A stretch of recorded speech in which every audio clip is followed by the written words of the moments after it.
Walter Summerford एक ऐसा आदमी था जिसको दुनिया का सबसे अशुभ आदमी कहा जाता है। आखिरकार ऐसा क्या था वॉल्टर समरफोर्ड में जिसकी वजह से उसे इतना बदकिस्मत इंसान कहा जाता है। गाइस, आज की इस वीडियो में हम आपको बताएंगे वॉल्टर समरफोर्ड के साथ घटित हुई सभी घटनाएं जिसकी वजह से उसे दुनिया का सबसे अशुभ व्यक्ति कहा जाता है। गाइस, सबसे पहले तो हम आपको बताते हैं कि बदकिस्मती किसे कहते हैं। गाइस, वो इंसान जिसके साथ हमेशा से कुछ न कुछ गलती होता है। वो जहाँ भी जाता है वहाँ कोई न कोई मुसीबत आ जाती है, इसलिए वो खुद को ही दोषी मानने लगते हैं।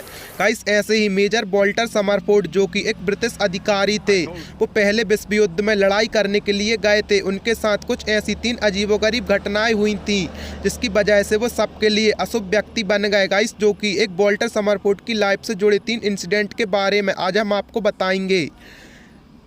गाइस, साल 1918 में वॉल्टर समरफोर्ड के साथ पहली घटना हुई थी। इस बार बेल्जियम के मैदान में वो घुड़सवारी कर रहे थे, तब अचानक से उनके ऊपर आकाश से बिजली गिर गई। बिजली गिरने की वजह से उनके कमर के नीचे का हिस्सा पैरालाइज्ड हो गया।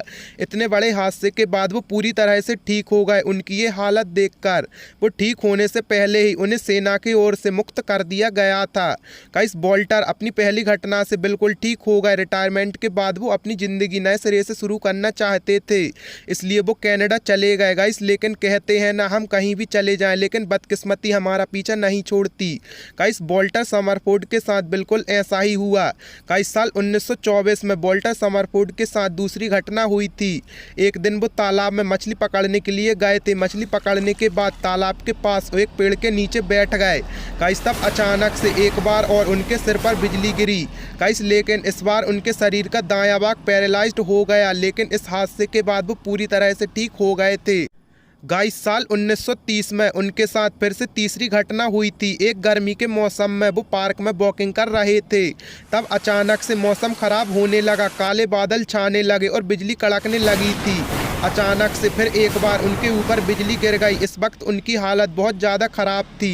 गाइस, 2 साल से वो अपनी ज़िंदगी से लड़ रहे थे, लेकिन शायद इतने हादसे के बाद लेकिन उन्होंने जीने की उम्मीद नहीं छोड़ी थी। गाइस, साल 1932 में आखिरकार उनकी मौत हो गई। गाइस, मौत के बाद उन्हें कब्रिस्तान में दफन कर दिया गया था। गाइस, पता नहीं कि आकाशीय बिजली और वॉल्टर समरफोर्ड का क्या कनेक्शन था, क्योंकि साल 1936 में एक बार फिर से कब्रिस्तान पर उनकी बिजली गिरी, जिस वजह से उनके कब्र का पत्थर टूट गया था। गाइस, मरने के बाद भी बिजली ने उनका पीछा नहीं छोड़ा। अगर हम इन घटनाओं पर ध्यान दें तो ये समझ में आता है कि इन तीनों हादसों में 6 साल का ही अंतर कैसे हो सकता है। हर घटना में बिजली ही कैसे गिर सकती है। गाइस, ये थोड़ी अजीब बात है, लेकिन इसके पीछे का रहस्य आज भी कोई नहीं जानता है। गाइस, हालांकि इस सब के पीछे की सच्चाई कुछ और भी हो सकती है। गाइस, लेकिन आपको इस इंटरेस्टिंग इन्फॉर्मेशन के बारे में जानकर कैसा लगा हमें कमेंट सेक्शन में ज़रूर बताएं, और ऐसे ही अमेजिंग फैक्ट्स के लिए अपने चैनल को सब्सक्राइब करें।